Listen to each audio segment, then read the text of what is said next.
di era-era Indonesia ini kadang-kadang, rada males gitu, yang penting sudah ada di sini, saya sudah berusaha di sini, ya udah saya mandek aja di sini gitu. Mereka jarang mau untuk berkreativitas untuk membuat sebuah perkembangan lebih maju lagi. Nah, Koko bisa nggak bagi kiat ke kita, gimana sih caranya kita itu membangun dari yang kita itu males untuk berkreativitas, kemudian kita itu bisa timbul pengen berkreativitas supaya bisa lebih maju gitu. Nggak mungkin kadang-kadang apakah harus menunggu digencet dulu baru bisa. Hmm, Nah, itu oke. gimana Kok? Koko berdasarkan pengalaman Koko, bisa timbul kreativitas itu apakah karena kegencet dulu baru timbul atau Ah, jadi gini, saya juga belajar dari mentor-mentor saya gitu. Kayak saya punya mentor tuh teman-teman baik saya yang bawa saya apa namanya ke dalam satu bisnis kedua yang saya geluti itu juga dia mentor saya ajarin Pak Budi Darwin namanya. Eee, Kegencet itu nggak mesti kita tunggu, tapi bisa kita create ternyata. Karena otak manusia itu 70% itu mengejar kesenangan, 30% ketakutan. Nah, jadi gimana caranya kita rubah 70%-nya ketakutan, 30%-nya kesenangan. Berarti kan permainan mindset. Nah, itu kita ciptakan. Ketakutan apa? Contoh contoh nih, kalau cewek-cewek apa sih dalam hidup itu yang paling ditakutin? Coba. takut? Kalau cewek biasanya takut nggak ada duit ya kali ya? Takut nggak bisa shopping. Ya tinggal kawinin cowok kaya. Ya, saya dapat dari beberapa temen, agent ya, temen agent, dia suka selling point-nya itu justru membuat inspirasi buat saya dan membuka mata saya. Cewek itu ketakutan gini, nomor satu ditinggal mati suami, itu goyang pasti, Ya ekonominya kacau. itu tergantung Hah? Kok. Tergantung Kan ya? kan Koko tadi bilang bisa cari cowok lagi kan? Canda canda, bercanda. Betul betul betul betul betul. Tapi ada mayoritas cewek takut, ya kan. Terus kedua, ya ditinggal pensiun. Dipensiunkan itu biasanya cowok tuh gengsinya tinggi kan, begitu dipensiunkan, langsung secara psikologis drop. Wah, cewek juga ngurus rumah tangga setengah mati. Yang ketiga, ketakutan seorang cewek kalau kayak layangan putus suaminya, nggak pulang-pulang, melayang-layang di udara tuh, kapan pulangnya gitu kan. Nah, ending-nya sebuah ketakutan seorang wanita adalah ending-nya tuh jadi janda kaya apa janda miskin, ya kan? Kalau janda kaya happy, janda miskin, wah itu ampun-ampun. Jadi kan dilema dan itu nggak bisa diprediksi. Direncanakan bisa, diprediksi kejadiannya nggak bisa. Nah jadi, ibaratnya ketakutan itu, kegencet itu bisa kita create. Ketakutan apa yang bakal timbul. Contoh, ini lagi Covid, kamu tahu nggak, si A tuh, dia barusan suaminya meninggal, anaknya 3 loh, kasihan banget masih kecil-kecil banget, gimana ya ngurusnya ya? Nah, itu yang saya tahu kan kamu juga anak 3, kamu gimana, ada persiapan nggak? Kita sebagai teman itu masih bisa men-trigger sebetulnya. Kita nggak mau ikut campur rumah tangga mereka, tapi kita hanya ingin men-trigger bahwa, "Eh, kita semua sama, usia itu Tuhan yang tentukan, rencana-rencana Tuhan yang terjadi." Kita nggak bisa milih-milih, kalau satu hari kita dipanggil Tuhan, udah siap belum? Bagaimana perencanaan kalian? Bagaimana kalian memulai memulai satu, solusi. Dari situ kan minimal bikin orang nggak bisa tidur dulu, ya kan? Nah, bikin orang nggak bisa tidur biasanya tuh muncul ide. Nah, begitu juga dalam hal bisnis. Itu pinter tuh bisnis-bisnis yang dengan cara seperti itu kita membangkitkan, wah, jadi saya harus berpikir nih, gimana ya, sekarang kalau saya cuma kerja begini doang, ini bakalan mati, bakalan ngeri. Nah, ini saya ada slide slide satu, nggak tahu teman-teman udah dapet belum ya? Slide-nya kayak gini nih. Nah, pernah denger ini? 26 Juli 2022. Kelihatan ya, Ruby nih. Resesi akut segera muncul. Belakangan disusul dengan berita-berita dari Sri Mulyani. Resesi akut mulai masuk Indonesia. Ini sekarang teman-teman merasa nggak kegencet, ya silakan sih, hidup itu kan pilihan. Tapi endingnya nggak ada lagi tuh minyak sayur yang 12.000 sekilo, seliter. Endingnya kita dibatasin minyak Pertalite hanya mobil-mobil yang kecil, yang city car. Semuanya harus Pertamax. Pertamax sudah 12.500. Bahkan yang mahal-mahal sekarang udah 20.000 ke atas. Yang Pertamax Turbo dan lain-lain yang Shell, ya kan? Ini nggak bisa dipungkiri ketika itu naik semua, aftur naik semua, semuanya naik, suku bunga turun drastis. Nggak ada harganya kita duit taruh di bank. Ini kalau kita nggak memulai ide dari sekarang, nggak ambil cara kreatif dari sekarang, ya kita yang akan ketinggalan. Memang agak sulit, cuman itulah sebabnya saya bilang kenapa kita harus sering berkumpul. Berkumpul itu bagus, saya salut banget Dear Misel ini mengumpulkan begitu banyak, komunitas dari berbagai kalangan untuk berkumpul, saling bercerita, saling, menguatkan, saling inspiring seperti itu. Itu saya salut banget. Kegiatan ini sangat-sangat positif dan sangat membangun untuk apa, untuk kita dewasa. Dewasa karena kalau kita tidak bisa menyikapi situasi dengan benar, maka kita yang akan ketinggalan jauh. Dan syaratnya teman-teman, untuk bisa maju itu harus satu open mind, nomor satu. Kalau teman-teman nggak open mind, pasti kondisi itu akan cepat drastis mengikis kita karena dunia berubah.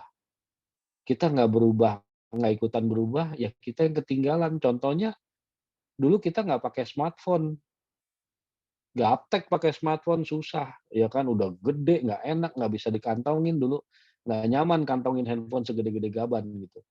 Sekarang makin gede dicari karena apa? Nggak kelihatan, udah tua, ya kan. Adaptasi itu perlu. Dulu nggak suka pakai Gojek, bahkan Gojek yang konvensional kan ngamuk, demo segala macam. Sekarang mereka nggak masuk ke aplikasi Gojek, mereka nggak ada order. Terkikis semua. Dulu kita mau belanja beli makanan, mendingan jalan kaki lebih murah. Sekarang pencet-pencet dari rumah, diskonnya cashback-nya 40%. Seperti itu. Jadi satu kondisi yang bisa kita trigger itu diciptakan, bukannya kita nungguin kejepit, enggak. Untuk bisa kita punya ide, kita harus menciptakan ketakutan apa. Kalau saya nggak keluar dari rumah sekarang untuk kerja, maka besok saya makan nasi pakai ampas kelapa, kayak saya di kampung dulu. Kalau saya nggak ngorder, saya nggak jualan, maka anak saya nggak makan, anak saya nggak sekolah. Jadi itu kita ciptakan, ketakutan itu. Nah, untuk itu biasanya kalau teman-teman yang berada di financial consulting itu biasanya suka membahas tuh yang grafik, life cycle. Kita lahir, tuanya usia berapa, pasti meninggal kan. Tapi sekarang posisi kita ada di sini.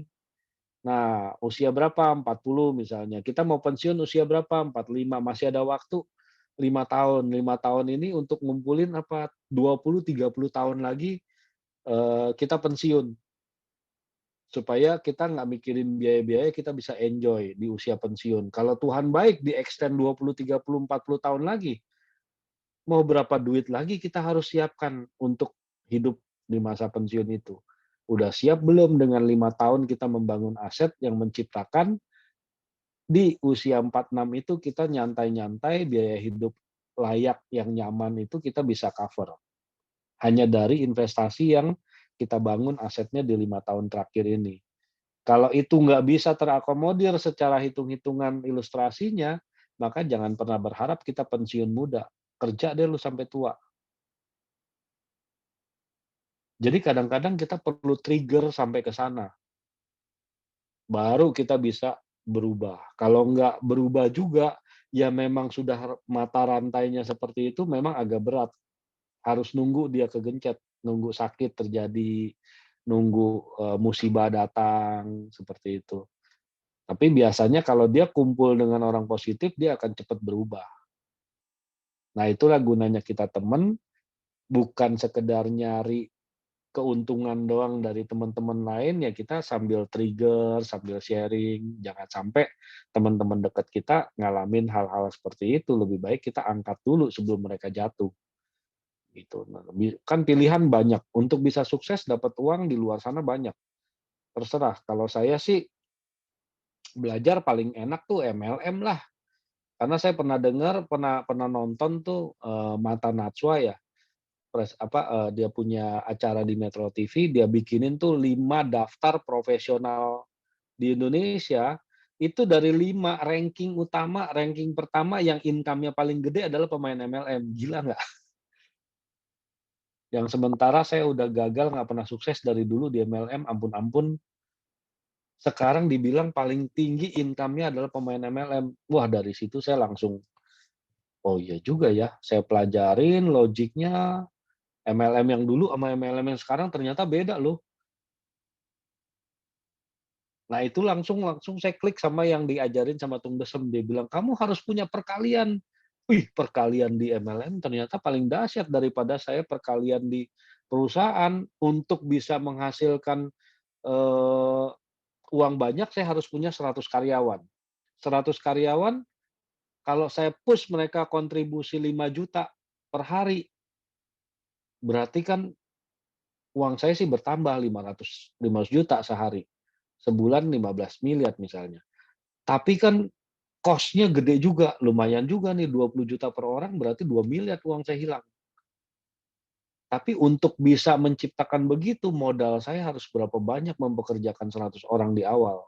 Which is itu nggak semua orang bisa.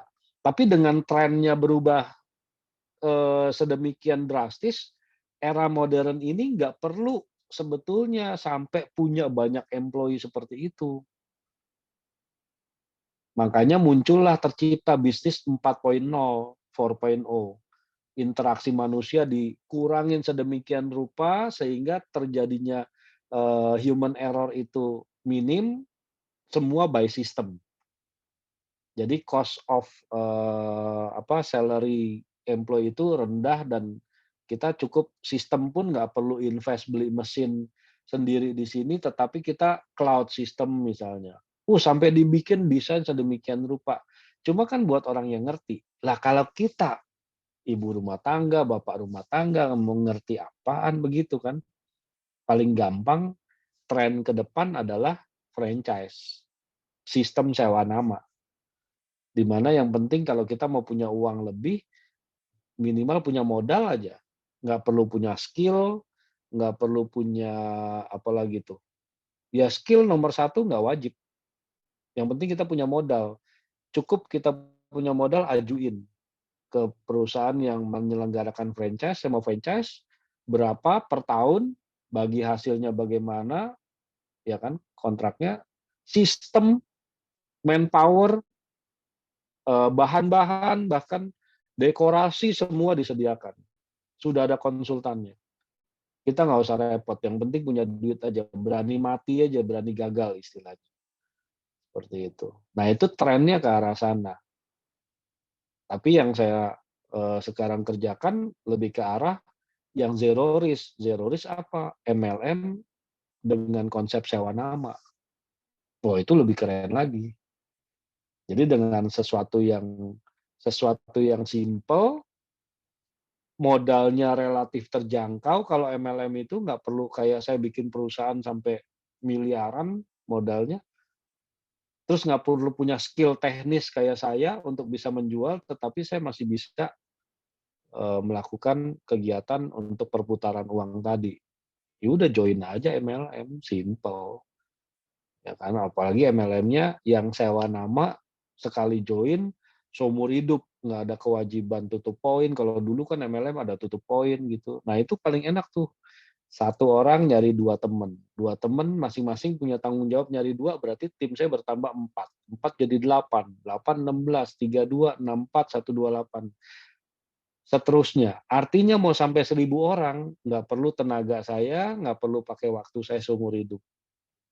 Saya bisa capai, uang banyak tanpa perlu waktu seperti saya kerja dulu 18 tahun, gaji 25 juta sebulan. Kalau saya pengen punya uang 20 miliar dengan 25 juta, maka saya harus kerja 60 tahun lagi. Sedangkan saya udah usia 46 sekarang, berarti umur 100 dong, ya kan? Nah, nggak mungkin seperti itu ada yang mau kerjakan saya, jadi impossible. Waktu kita melakukan pekerjaan, kita udah tahu, wah ini usia saya aja nggak nyampe menyelesaikan uang segini. Itu hitung-hitungannya, garis finishnya harus kita pelajarin di situ. Saya kerjain A, berapa total yang saya dapat, potensinya berapa banyak, usia saya sisa berapa, nah itu kita mikirnya sampai ke sana.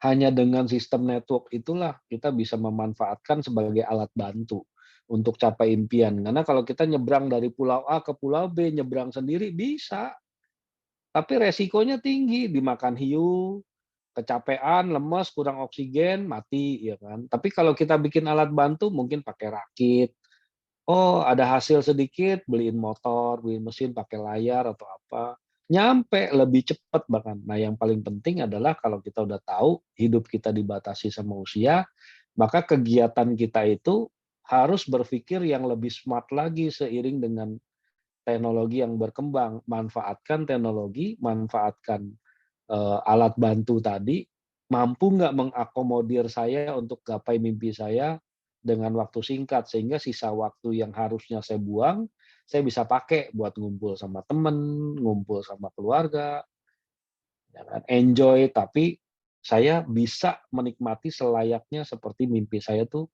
saya kerjakan harusnya 60 tahun, tapi saya kerjakan di sini 2 3 tahun atau 5 tahun misalnya. Kan save time banget di situ. Itu semua perlu alat bantu, nggak bisa kerja sendiri. Karena kita keterbatasan background sama skill, masalahnya itu. Nggak semua orang mampu, handle bisnis ABCDE, tapi kalau kita punya alat bantu, kita bisa nyaingin tuh. Nah ini yang salah satu yang saya kerjakan sekarang, tadinya saya pikir iseng-iseng, tapi begitu lihat hasilnya dengan perkalian yang segitu dahsyat, wow, saya baru melek ternyata MLM itu sedahsyat ini sekarang network marketing. Beda banget sama zaman dulu.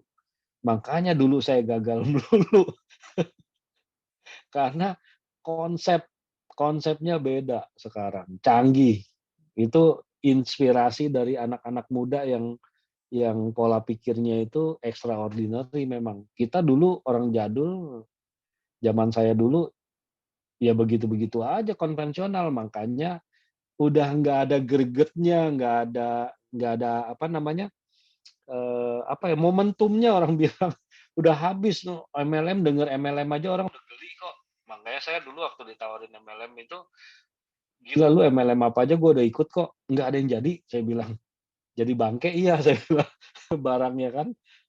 Iya, tapi ternyata ya karena saya punya misi, seperti orang sukses, saya pengen open mind melakukan apa yang tidak dipikirkan manusia normal itu belum tentu, karena biar gimana pun, eee, orang sukses itu selalu punya cara pandang yang berbeda, nggak seperti kita.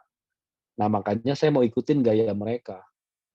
Mana tahu ini jawaban doa dari Tuhan buat saya untuk sukses di waktu muda, nggak perlu suksesnya di usia tua, jadi saya bisa nikmatin apa yang saya kerjakan dari muda sekarang. Nggak mesti nunggu entar sudah tua renta baru mau nikmatin, temennya aja udah nggak ada gitu loh. Nah itu yang membuat saya akhirnya, ya who knows, coba dulu, respon dulu. Jadi kalau teman-teman mau paling gampang cari sebuah bisnis yang punya alat bantu bisa akomodir kebutuhan teman-teman. Penting itu alat bantu.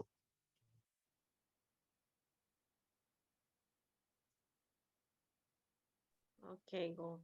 Berarti, langkah pertama kita harus open mind kita, kemudian bagaimana kita merespon, kemudian Mhm, setelah itu kita mulai berinovasi, kemudian betul. kita masih butuh lagi namanya alat bantu. Nah, alat bantu itu bisa dari relasi, dari apapun itu ya, Ko, ya? Oh, Betul, relasi, mhm, sistem yang mhm, menunjang, ya kan. betul betul. Kemudian baru kita bisa, terutama pada saat kita mau memulai adalah kita tahu dulu goal-nya kita mau kemana ya, bisnis itu ya? Ya kita Mhm, mapping dulu kalau bikin mhm, kue rumahan, mhm, itu bisa untung berapa, ya mhm, kan, setahun grow-nya berapa, mhm, nah itu layak nggak kita mhm, perjuangkan, mhm, seperti itu. Kalau kita nggak bisa mapping ke sana, hanya berdasarkan intuisi, dadakan, mhm, nah itu kita akan terjebak, nanti mhm, masuknya kategori penjara yang sesungguhnya, mhm, betul betul. gitu. Menurut Koko, pengalaman yang Koko sudah jalanin, biasanya kan Mhm, kadang-kadang orang ini ada yang tahu misalnya, salah nih, dia udah mencoba bisnis A, kemudian salah, tetapi kadang-kadang mereka ini masih terus mau diterusin gitu kan. Udahlah siapa tahu, suatu hari nanti berhasil gitu kan. Nah, Koko sendiri secara pengalamannya Koko pernah nggak ngalamin misalnya mengerjakan sesuatu hal kan Koko sebelum jadi hari ini mhm, sukses seperti ini, mapan dengan pekerjaan yang mhm, sekarang kan dulunya kan mencoba-coba. Nah, pada saat Koko mhm, mencoba ini, Koko pernah nggak namanya mencoba kemudian tahu, "Oh ya ini nggak pas nih, aku harus cari yang lain." Tapi kan ada orang kadang-kadang kan, aku tahu ini nggak pas gitu kan, tapi dia terus diterusin dulu di sana dengan, apa ya, dengan pemikiran, "Oh ya nanti satu hari pasti ini bisa diterima," gitu. Nah, Koko secara pengalamannya Koko sendiri, apa sih yang bisa membuat Koko tahu akhirnya, "Aku berarti tidak cocok di bidang ini, tetapi aku harus pindah ke bidang yang ini," gitu, ke bidang yang lain. Nah, ada nggak, sign-nya, tanda-tandanya, "Oh ya berarti aku nggak cocok, aku harus pindah," gitu. Menurut pengalamannya Koko, sign-nya ini apa gitu? kalau di dunia bisnis sih udah pasti modal, kalau modal belum habis, biasanya orang kan masih masih kekeh istilahnya, masih mau, masih apa, ya bertahan deh, siapa tahu waktunya Tuhan tahun depan misalnya kan. Tapi kalau modal udah habis, realitanya gimana, ya kan? Masa mau nunggu modalnya habis? Nah, jadi kalau memang mau mau switching bisnis itu, ya memang kalau kita memulai bisnis itu memang harus tambahannya, apa ya, kayak misalnya kita nih reporting itu paling susah sih kalau orang yang nggak punya pengalaman kayak saya dulu suruh bikin reporting paling setengah mati tuh. Karena dari reporting itulah analisis terjadi. Tanpa adanya report kita nggak bisa analisa sebetulnya kita udah kejeblosnya seberapa dalam nih. Kadang-kadang semakin dalam kita semakin nggak berani pindah. Nah, itu sama yang terjadi ketika waktu saya trading dulu. Wah, averaging averaging averaging averaging, padahal udah tahu dari dulu itu permainan mafia. Orang harga setinggi apapun masih ada yang berani beli, dijual, dibanting serendah apapun masih ada yang beli, berarti kan ada penadahnya. Dimainin semua, kita masih terjebak dengan, ya modulasi grafik lah, apalah, tren ini, tren itu, which is itu semua hanya apa, hanya apa sih namanya, tafsir istilah kalau saya bilang sih. Nggak ada yang menjadikan patokan itu pasti trennya ke sana akan kembali lagi ke situ, detik itu juga bisa berubah kok. Karena kan mafianya udah tahu, udah pegang. Apalagi kita main di IT, eee, apa, install install server di Kesei, di BEJ, di mana itu, ya itu mah broker-broker tinggal enter doang kok. Lu mau makan di yang mana, enter gitu. Kita udah tahu istilahnya. Tapi ya karena kita udah terlanjur dalam kenanya, jadi kita mau bertahan siapa tahu. Nah, biasanya orang yang kayak gitu nunggu modal habis, kita nggak bisa tuh, intervensi dia, "Udahlah lu pindah aja gini, pindah ke haluan yang berbeda gini." Itu agak berat, terus terang agak berat. Tetapi kalau kita kita sendiri sekarang udah tahu permasalahannya di sana, sebetulnya kalau saya punya prinsip, saya edukasi ke teman-teman saya, kalau kamu bisnis 1, 2 tahun, kamu punya modal besar, 1, 2 tahun kamu gagal, ngapain kamu terusin di situ? Pasti tambah dalam. Apalagi trennya. Tren yang kamu kerjakan bisnisnya itu memang benar-benar dibutuhin orang nggak? Kalau udah jelas-jelas orang-orang tertentu doang yang butuh, ya mungkin nanti 10 tahun lagi bisa bisa booming, nggak ada yang tahu memang waktunya. Sama sih, bahasanya kalau dipelintir sama aja, waktu Tuhan nih kita semua nggak ada yang tahu. Tapi kan Tuhan juga kasih hikmat, bijaksana juga gitu loh, dalam hal menyikapi. Nah itu penting kita, open mind, dari open mind kita bisa coba. Kalau saya udah nggak bisa di sini, contoh kerjalah jadi employee. 30 tahun jadi employee. Mentok cuma di situ-situ doang. Masa mau bertahan sampai pensiun di situ, sementara biaya hidup makin tinggi, keluarga teriak-teriak terus. Kenapa nggak coba sumber yang berbeda? Gitu. Nah ini masalah mentalitas. Karena mentalitas kita, karakter didikan dari sekolah kan bukan building karakter yang diperkuat, tapi, apa namanya, apa, pelajaran itu bahasanya tuh, ya ya lebih ke arah ininya, apa, belajar itu matematik, PMP, yang gitu-gitunya lah yang diperkuat. Karakternya enggak. Nah, karakter itulah yang kita harus dapat akhirnya dari kehidupan sehari-hari. Karakternya kita males, ya. Dan salahnya pendidikan kita selalu mengejar orang itu untuk pintar. Makanya akhirnya ketika orang ditawarin solusi A, solusi B, jawabannya selalu bahasanya, "Nanti ya saya pelajarin dulu." Kayak masih muda aja sanggup belajar. Apa yang mau dipelajarin lagi? Ya kan sudah tua kita. Ya lebih ke arah ilmu pengetahuannya, betul Kak Dani. Jadi bukan karakternya, karakternya adalah untuk menyikapi itu bagaimana. Dalam hal interaksi sosialisasi dengan teman, segala macam, itu kan pendidikan kita kan jarang arahnya ke sana. Nah, dari situ menciptakan orang untuk menjadi malas, tapi kita membuat orang untuk pintar, bukan untuk rajin. Jadi semua belajar belajar belajar belajar untuk apa? Coba deh jujur, orang tua yang punya anak sekarang, sekolahin anak buat apa? Pinter apa rajin? Pinter kan? Belajarnya selalu pinter. Padahal Dulu ada lagu, udah bener tuh lagunya. Oh ibu dan ayah, selamat pagi. Ku pergi sekolah, sampaikan nanti. Terus apa lagi tuh bahasanya? Bukan untuk belajar belajar untuk pintar kan, rajinlah selalu, ya kan? Bukan pintarlah. Nah, itu kesalahan-kesalahan itu. Jadi akhirnya orang dipaksa untuk pintar dulu, saking pinternya keblinger, sudah salah pun sok pinter, nggak mau pindah. Nah, jadi ya kita butuh temen intinya. Jadi untuk bisa mengarahkan itu, ya kita butuh respon dari teman, "Eh kamu salah gini, sekarang trennya begini."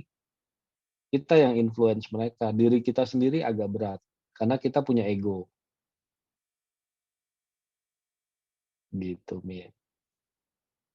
Oke, oke, thank you banget. Berarti satu lagi tambahannya adalah kita juga perlu bisa baca report ya, Ko, ya. Yes, untuk Database. bisnis reporting, Betul. Jadi kita penting. juga butuh database ya, Ko. Ya, Mhm. oke, thank you banget, Ko. Nggak kerasa nih sejam lebih ngobrol sama Koko. Kayaknya kalau kita terusin bisa sampai tengah malam nih, Ko. Semakin Kayaknya dibahas semakin seru. Oke, Ko, thank you aduh, banget buat saya jadi nggak waktunya. enak terkesan nanti menggurui ini. Enggak, Ko, enggak. Padahal itu Justru pengalaman jujur itu pengalaman sendiri sih. betul, betul. Justru kita, belajar dari pengalaman itu juga penting ya, Ko, ya. Jadi nggak cuma secara akademis ya. Nah, itu yang tadi saya mau sebut, akademis susah amat sih. Maklumlah, saya lulusan S3, SD, SMP semea. Masih lebih tinggi Koko lah daripada saya.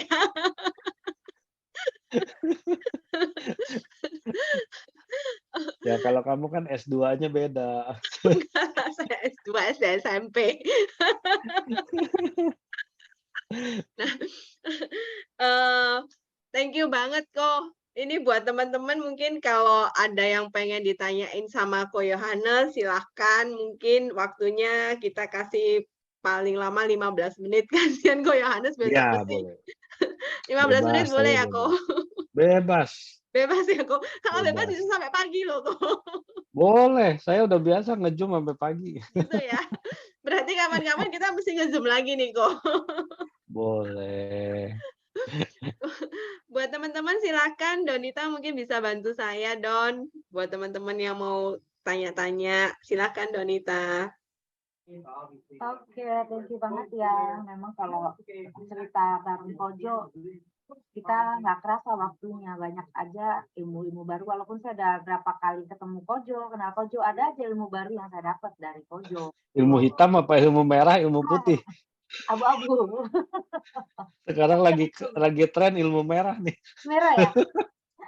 Tapi ya itu, bagi teman-teman yang malam ini mungkin ingin ada yang mau ditanyakan terkait dengan pembahasan kita malam ini, yang kalau saya tangkap sih dari tadi Kojo ini sedang memaparkan bagaimana sih cari bisnis yang aman gitu loh, yang low risk, maksudnya yang resikonya nggak terlalu mengerikan gitu loh, yang adem-adem lah, tapi bisa dijalani, bisa diduplikasikan gitu, nggak perlu pakai skill-skill yang tinggi. Sebenarnya ada di Indonesia ada. Gitu. Yang penting jangan pakai tenaga dan waktu kita terus-menerus. Iya, Itu, benar, karena kita hidup dibatasi usia. benar. Ada mungkin dari teman-teman yang mau bertanya?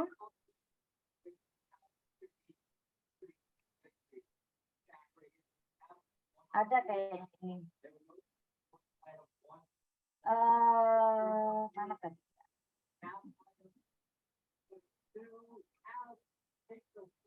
Mungkin masih malu-malu dari teman-teman dia mungkin saya nih.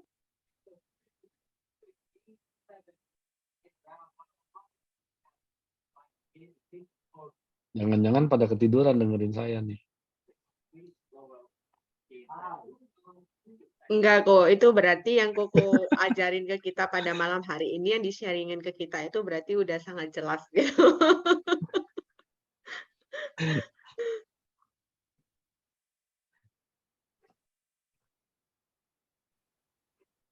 Thank you, Cici Leni. Tadi yang Kodani itu ada nanya nggak salah? Bukan ya? Kodani, Chat tadi. tuh bener banget pintar. Iya, kita selalu nyuruh anak pintar, bukannya rajin.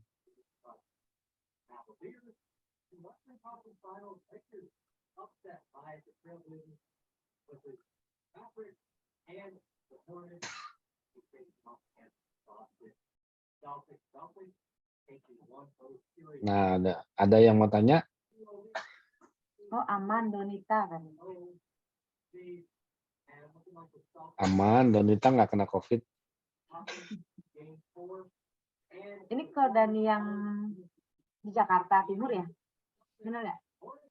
Nah, nggak tahu. Atau dari dia Cimeni? Bukan ya?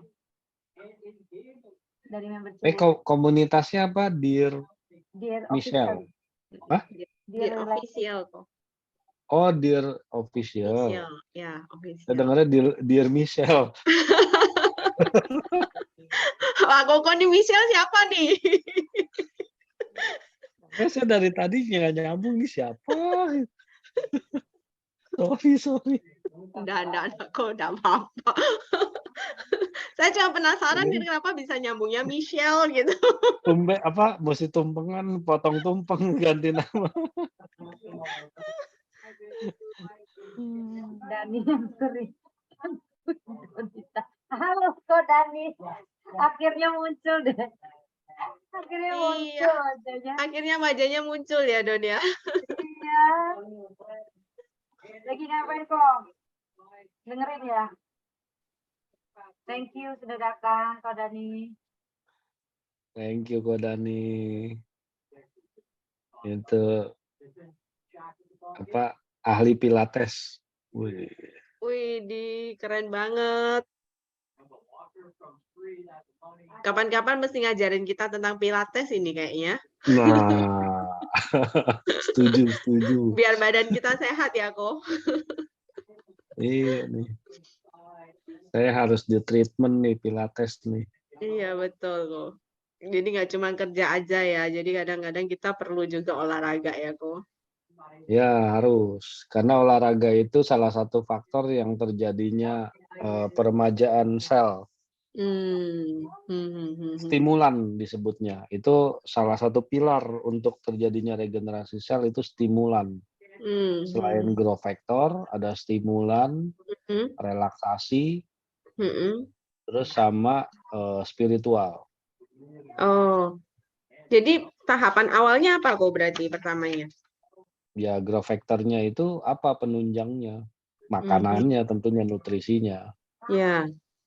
Kemudian stimulannya itu yang bisa merangsang itu mungkin ya kayak refleksi, olahraga, berjemur, pijatan-pijatan titik-titik refleksi itu kan merangsang sirkulasi. Nah, itu masuknya nutrisi itu kan melalui sirkulasi darah. Nah, terus relaksasi berarti kan jam istirahatnya kita minimal 8 jam. Supaya kita rileks. Sesekali mesti rileks gitu. Nah, yang keempat spiritual. Hubungan spiritual itu membuat hormon kita tidak merangsang keluarnya zat asam. Kalau hubungan kita damai segala macam, penuh sukacita, hubungan sama itu kan untuk bisa dapat itu kan kita mesti sering berhubungan baik dengan Tuhan kan. Ya, betul. Ya, kalau ada yang percaya meditasi, ada yang percaya dengan doa.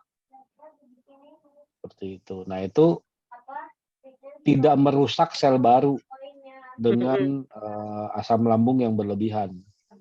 Organ-organ kita nggak akan gampang rusak karena logam aja hancur dengan asam lambung. Oh. Saking kerasnya. Apalagi organ kita yang lembut pasti rusak kena asam lambung yang berlebihan.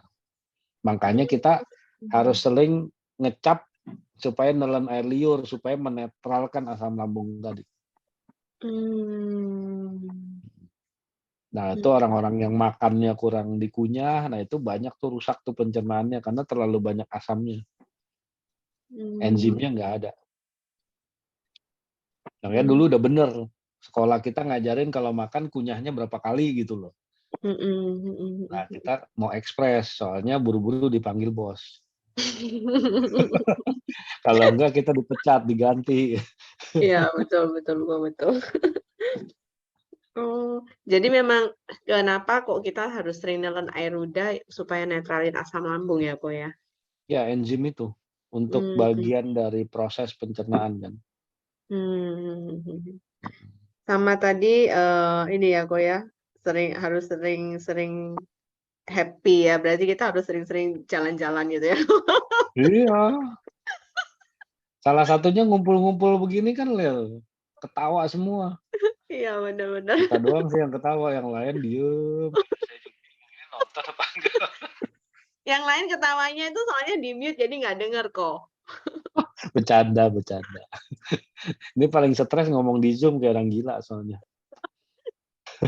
Mending kok kalau masih nyalain kameranya itu masih mending kita. Heeh. Kadang-kadang kan ada yang kameranya dimatiin tuh kita yang pusing kayak ngomong sama siapa. Suka dukanya kalau ngisi di Zoom emang gitu ya, kok ya. Iya. Ini ada yang tanya ini, Don. Apa tuh?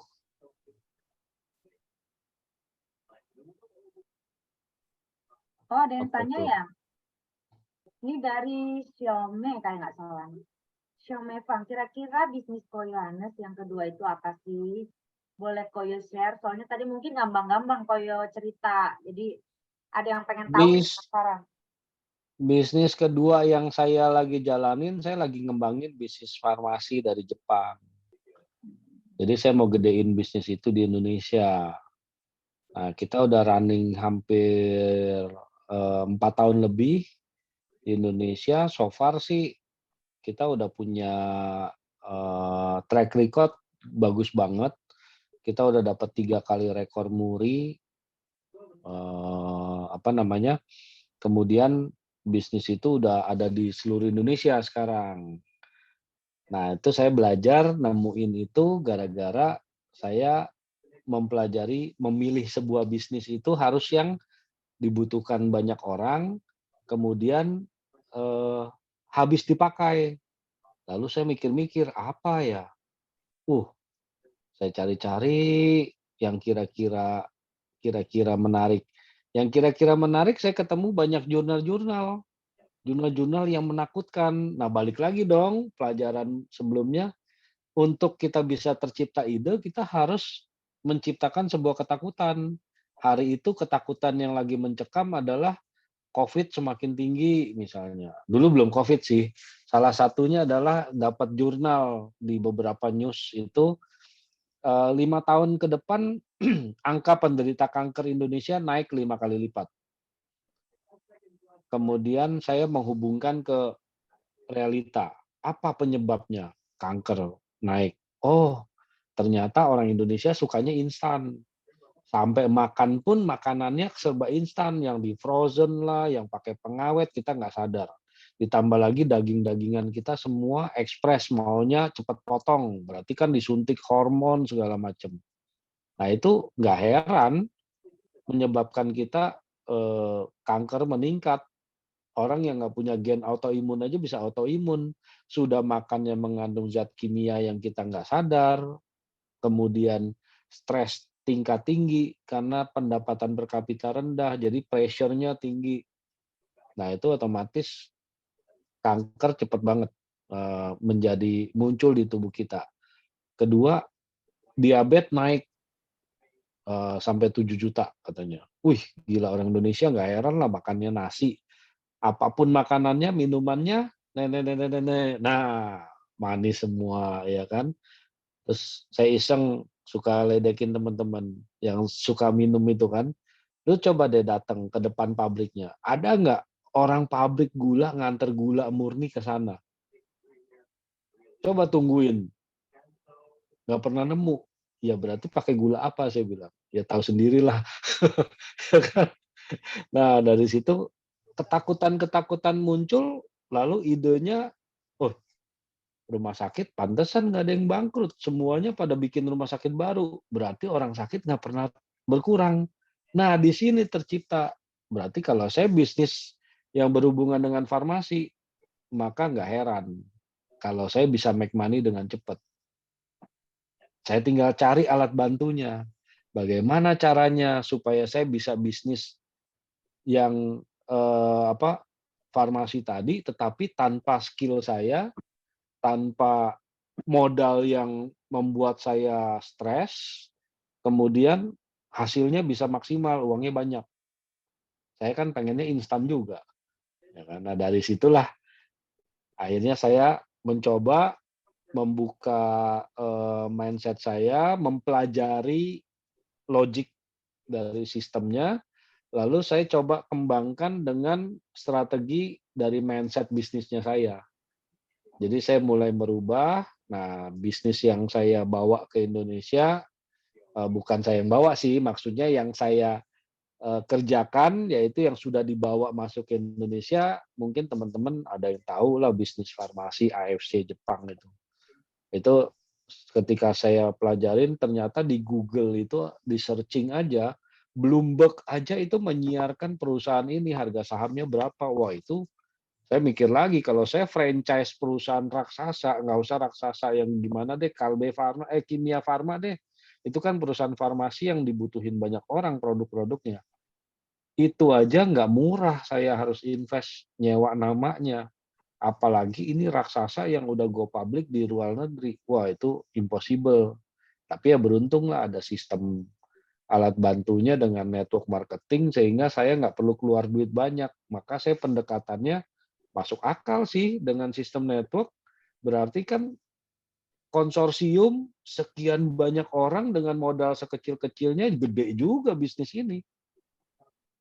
Nah dari situ saya masuk akal. Saya pikir wah hanya dengan cara network marketing aplikasi perkaliannya itu akan terjadi begitu dahsyat, eksponensial, tanpa harus tenaga saya. Ya udah, akhirnya dengan konsep yang diberikan marketing plan oleh perusahaan itu, saya coba bedah, saya coba duplikasikan ke teman dengan cara yang super simple, di mana orang awam aja, bahkan saya pernah punya tim di tim saya itu dari tukang parkir, tukang pijit, tukang lontong sayur, ya kan, tukang jualan mainan di depan SD, satpam, itu aja bisa sukses hanya dengan sesuatu yang kita duplikasinya simple, nggak seperti orang jalanin MLM. Dulu saya pontang-panting mau dapat duit 2 juta aja susah setengah mati, kayaknya sampai menggap-menggap gitu loh. Sekarang untuk dapat 3 juta sehari, mereka rata-rata dalam waktu 3 sampai 6 bulan tembus. Nah, itu alat bantunya yang saya suka. Yaitu skema sistemnya. Skema sistemnya hanya dengan 2 jalur, tidak memiliki kewajiban apapun untuk tutup poin segala macam, sehingga tidak memberatkan saya dan nggak bikin saya stres. Dan uangnya harian, di mana cocok banget buat saya karena uangnya itu saya terima harian. Kenapa? Karena saya makannya tiap hari, nggak setahun sekali. Ada perusahaan MLM ngasihnya kan sebulan sekali. Waduh, udah di sini keluar modal tiap hari, nungguin bulanan, nggak taunya bulanannya nggak achieve kuota atau nggak ada nggak lolos, nggak memenuhi kewajiban tutup poin, maka nggak keluar bonusnya. Nah ini kan nggak karena harian, berarti ya udah hasil kerja hari ini besok saya terima uangnya, cocok buat saya makan besok. Itu saya kembangin. Perusahaannya perusahaan farmasi dari Jepang, itu yang saya geluti sekarang sebagai second income buat saya, yang saya kerjakan dalam waktu kurang dari 4 tahun. Saya udah kumpulin duit udah 20 M lebih dari sini, hanya modal 1 kali seumur hidup sewa nama perusahaan ini 28 juta. 1 kali seumur hidup sampai hari ini. Problemnya itu nggak bisa di-stop, itu uang masuk. Dulu saya bikin money game seperti itu juga, tetapi akhirnya saya yang kena. Karena bola salju gulungan. Kalau ini enggak, sistemnya saya udah hitung-hitung, kayaknya super aman banget, makanya Kemendak juga support banget bisnis ini, bahkan sampai ke apa tuh, kita ngadain acara di Borobudur aja 4.000 orang, Sandiaga Uno aja sampai 2 kali dia walaupun rekaman video tapi menyebutkan perusahaan kita sebagai entitas yang resmi gitu loh. Padahal sebagai menteri kan biasanya nggak ada kepentingan untuk menyebutkan satu nama company, tapi ini dia sampai surprise 2 kali nyebutin perusahaan kita di 2 video di lokasi yang berbeda, Bali sama Borobudur. Nah itu yang saya kerjain sih. Farmasi, udah paling enak. Semua orang butuh. Apalagi yang namanya bisa bikin awet muda. Hasilnya paten. Waduh, enak banget itu. Mantap. Ya kira-kira begitu, Cemin. Mungkin dari Cemin ada yang mau menambahkan, atau ada yang belum mengerti dari penjelasan Kojo atau teman-teman lain? Silakan. Saya sudah cukup. Tadi soalnya nanya banyak ke Kojo. Oke. Ini juga waktunya udah jam 10. Kayaknya untuk malam hari ini kita cukup sampai di sini dulu. Terima kasih waktunya buat Kojo, buat Donita, buat teman-teman semua yang lain yang sudah hadir malam hari ini. Nanti kapan-kapan kita sambung lagi ya Kojo. Thank you, saya yang thank you banget dikasih kesempatan, dikasih apa namanya, kesempatan untuk sharing di acara komunitas ini. Mudah-mudahan apa yang saya sharing-kan bisa jadi berkat buat teman-teman.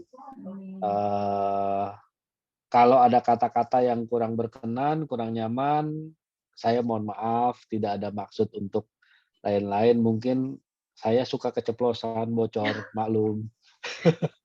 Sama-sama Minta kok. ampun gitu kalau salah. Sama-sama kok, thank you banget waktunya. Ya juga buat teman-teman yang udah sampai hari ini 2 jam kita ngobrol masih stay di sini, appreciate banget buat waktu kalian. Mudah-mudahan ya bisa kepake lah untuk teman-teman bisa berkembang di dalam segala bidang. Betul. Betul kok. Thank you banget ya Koko.